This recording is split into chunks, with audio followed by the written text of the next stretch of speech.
नारायण हरि, आपके अंदर बैठे हुए परमात्मा को कोटि कोटि नमन, बारंबार प्रणाम। आज हम आपको बताएंगे कि कलयुग में क्यों पूजा पाठ एक दिन या एक रात करने पर ही फलित हो जाता है।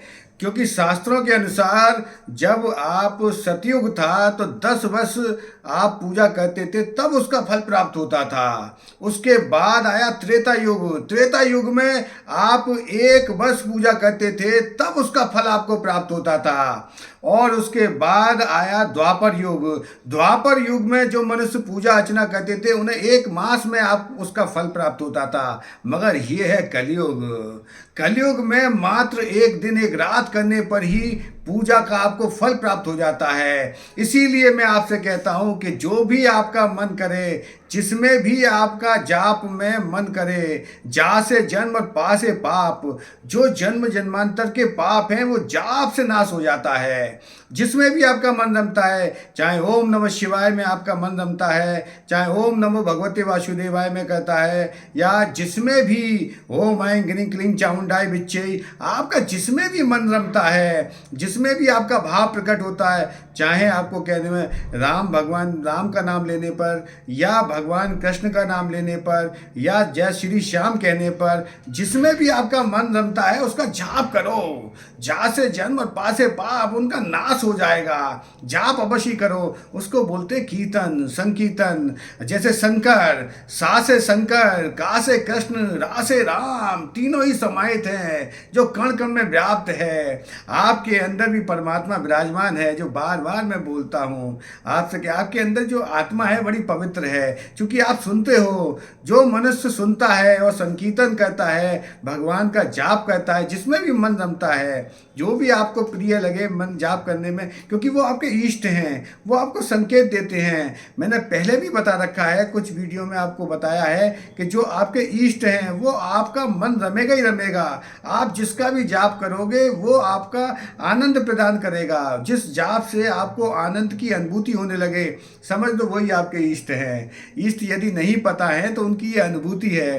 तो मैं आज आपको वो भी उपाय बताऊंगा कि अब लक्ष्मी जी कैसे आपके घर में प्रसन्न हो गया। साथ ही साथ जो छोटे बच्चे हैं, उनका पढ़ाई में मन नहीं लगता, तो उनके लिए भी एक मंत्र है। चाहे तो आप कागज पे लिख के वो मंत्र उनकी किताबों में रख सकते हो, और नहीं तो उनके वहाँ पर वो जो जहाँ पर भी पढ़ाई का उन्होंने स्थान बना रखा है वहाँ पर लिख कर टांग सकते हो, या उसको चिपका सकते हो, या उनकी किताबों में रख सकते हो। एक बहुत ही सुंदर मंत्र है जिसको मैं अभी आपको बताऊंगा आगे। आप सुनो, पूरा आनंद तो लिया करो, पूरा आनंद लिया करो। ये आप ही के लिए प्रोग्राम बनाते हैं गुरुजी, जो आपके जीवन में आनंद की अनुभूति आए। आनंद तो आता ही आता है, अनुभूति भी आए।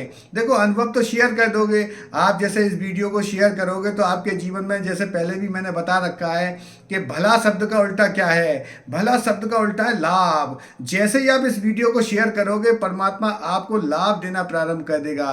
क्योंकि धन बांटने से बढ़ता है, ज्ञान बांटने से बढ़ता है। कोई चीज़ आपने बांटी है, प्रकृति वही संकेत देती है, प्रकृति ने आपको प्रेषित किया है। और वीडियो को बीच में मत छोड़ा करो, पूरा सुन लिया करो। ये आपके आनंद के लिए है, आपके जीवन में आनंद भर जाए, भरपूर आनंद आए आपके जीवन में। तो भला का उल्टा है याद, भला का उल्टा है लाभ। और जब आप किसी पर दया का भाव रखते हो तो दया का उल्टा है याद। तब ईश्वर याद करता है कि जिन जिन ने भला किया है उनको वो याद करता है, कि जिन्होंने दया का भाव रखा है। तो आप तो वैसे ही दयालु और कृपालु हो, आप जीवन में आनंद को भोग रहे हो। और जो परेशानी दिक्कतें आ रही हैं, मैंने फ़ोन नंबर भी दे रखा है आपको, आप फ़ोन नंबर भी कर सकते हो, मुझे फ़ोन पे भी दे सकते हो। हाँ, विशेष इसका ध्यान रखना कि 5 बजे से 7 बजे के बीच में शाम को फ़ोन करना। जिनको भी है, चाहो तो आप व्हाट्सएप पे मुझे मैसेज लिख के डाल सकते हो, अपनी समस्या बता सकते हो, डेट ऑफ बर्थ समय आप अपना दे सकते हो। यदि कोई और भी प्रश्न है, आप व्यक्तिगत भी मुझसे मिल सकते हो, वही व्हाट्सएप के नंबर के माध्यम से आप मुझसे अपॉइंटमेंट ले सकते हो। यदि मैं आपको और बता रहा था कि जीवन में आनंद कैसे आए, आपके जीवन में आनंद कैसे भर जाए, आपके जीवन में खुशी, प्रसन्नता, प्रफुल्लता, माधुर्य स्नेह कैसे आए, आए कैसे, आता नहीं है, चला जाता है, पकड़ने का बहुत प्रयास करते हो। देखो जीवन में जो भी समस्याएं चल रही हैं उन समस्या का कोई ना कोई तो निवारण है। परमात्मा ने, प्रकृति ने कोई ना कोई निवारण प्रेषित किया है। संकेतों के माध्यम से वो सारी चीज़ें होती हैं। आप उन संकेतों को कैसे पकड़ते हो? जैसे एक उदाहरण के तौर पे मैं आपको समझा रहा हूँ कि आप समझने का प्रयास करना जो मैं बता रहा हूँ। रोको, ना जाने दो। रोको, ना जाने दो, इस शब्द का ही अंतर समझो। रोको, ना जाने दो, और इसी शब्द को आगे ले जाओ। रोको ना, जाने दो। रोको ना, जाने दो। ऐसे ही भाव होता है। मनुष्य जो है जिस भाव से उस चीज़ को भजता है या समझता है, ऐसी ही प्रकृति संकेत प्रेषित करती है। आपने उसको किस भाव से लिया है, किस भाव से आपने समझा है, ये आपके ऊपर डिपेंड करता है। क्योंकि ईश्वर तो सबके अंदर विराजमान है, केवल वो बोध कराता है। आप उस संकेत को कैसे पकड़ते हो ये आपके ऊपर निर्भर करता है। आपको मैं उपाय बता रहा था कि बच्चों के लिए, बच्चों का जिनका पढ़ाई में मन नहीं लगता, उनको एक चीज़ लिख दो। एक मंत्र है या एक शब्द है, आप उसको लिख दोगे उनकी कॉपी में, किताब पर, या उनके सामने भी टांग दोगे, उससे भी उनको लाभ मिलना शुरू हो जाएगा। वो नाम है पुरुषोत्तम। पुरुषोत्तम, पुरुषोत्तम। यदि वो बच्चे जाप भी करते हैं पुरुषोत्तम पुरुषोत्तम पुरुषोत्तम बोल के, या लिख के अपने कॉपी में या अपने सामने टांग देते हैं, उससे उनकी बुद्धि बड़ी तीव्र हो जाएगी। और दोपहर के टाइम पे उन्हें ताज़ी दही खिलाया करो, इससे भी बुद्धि बहुत तीव्र होती है। साथ ही साथ मैं आपको एक उपाय बता रहा हूँ जिससे लक्ष्मी तो सभी को चाहिए।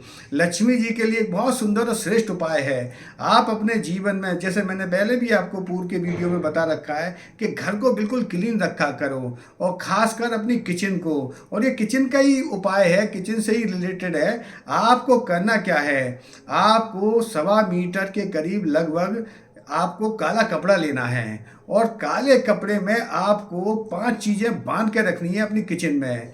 आपको 7, जैसे बताया जाता है कि 7 अनाज हैं, उन्हीं में से आपको 5 अनाज लेने हैं।